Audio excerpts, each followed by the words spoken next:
Saudara, beredar informasi di media sosial tentang vaksin Human Papillomavirus atau HPV yang akan diberikan kepada anak-anak sekolah dasar bisa menyebabkan kemandulan.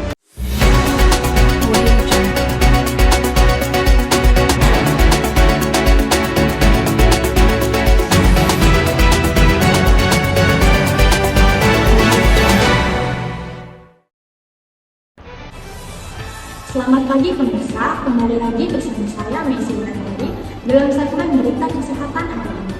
Kali ini kita akan membahas kasus penolakan vaksin HPV atau Human Papillomavirus untuk remaja putri di Indonesia.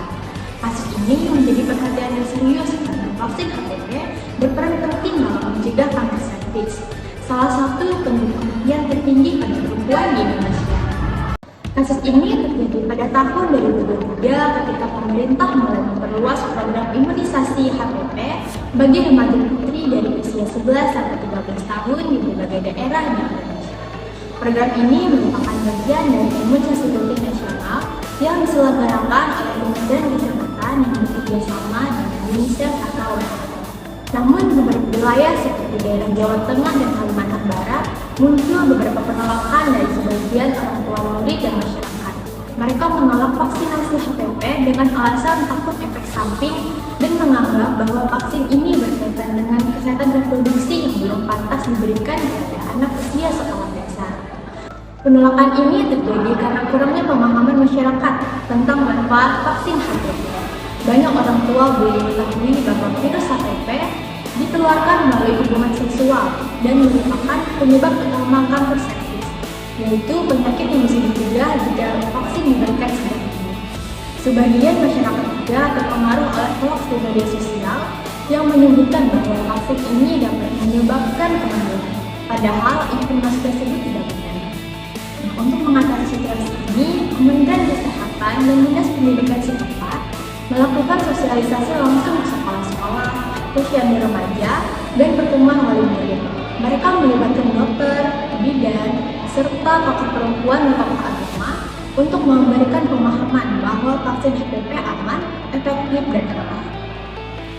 Selain itu juga, pemerintah mengencarkan kampanye edukasi melalui media televisi, media sosial, dan situs resmi Kemenkes agar informasi yang benar bisa lebih mudah diakses oleh masyarakat luas. Setelah dilakukan berbagai upaya, tingkat peningkatan vaksin HPV meningkat hingga mencapai lebih dari 80% di beberapa daerah. Kasus ini memperlihatkan bahwa tantangan imunisasi di Indonesia tidak selalu berkaitan dengan logistik, tapi juga dengan persepsi sosial dan budaya. Banyak orang tua menolak bukan karena tidak ingin anaknya sehat, tetapi karena minimnya informasi yang benar tentang vaksin tersebut. Vaksin HPV ini sering disalahartikan sebagai vaksin untuk orang dewasa yang berkaitan dengan aktivitas seksual. Padahal, vaksin ini justru paling efektif diberikan sebelum seseorang aktif secara seksual. Hal ini menunjukkan bahwa pendidikan kesehatan reproduksi sejak dini sangat penting untuk meningkatkan pemahaman masyarakat. Selain itu, keterlibatan tokoh agama dan tokoh masyarakat terbukti efektif dalam meningkatkan kepercayaan publik. Dengan penerapan yang sopan, sesuai nilai budaya dan agama, program imunisasi HPV kini mulai diterima luas di banyak daerah. Kasus ini menjadi pembelajaran bahwa edukasi publik dan transparansi informasi merupakan kunci keberhasilan program imunisasi, terutama untuk vaksin yang masih tergolong baru di masyarakat. Pemirsa, vaksin HPV bukan hanya soal pencegahan penyakit, tapi juga tentang melindungi masa depan perempuan Indonesia. Dengan informasi yang benar dan kerjasama antara pemerintah, tenaga kesehatan dan masyarakat, diharapkan tidak ada lagi penolakan terhadap imunisasi yang bermanfaat. Saya Messi Wulandari melaporkan untuk Anda dalam berita kesehatan hari ini.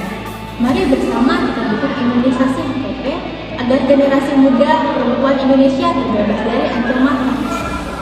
Sekian dari saya.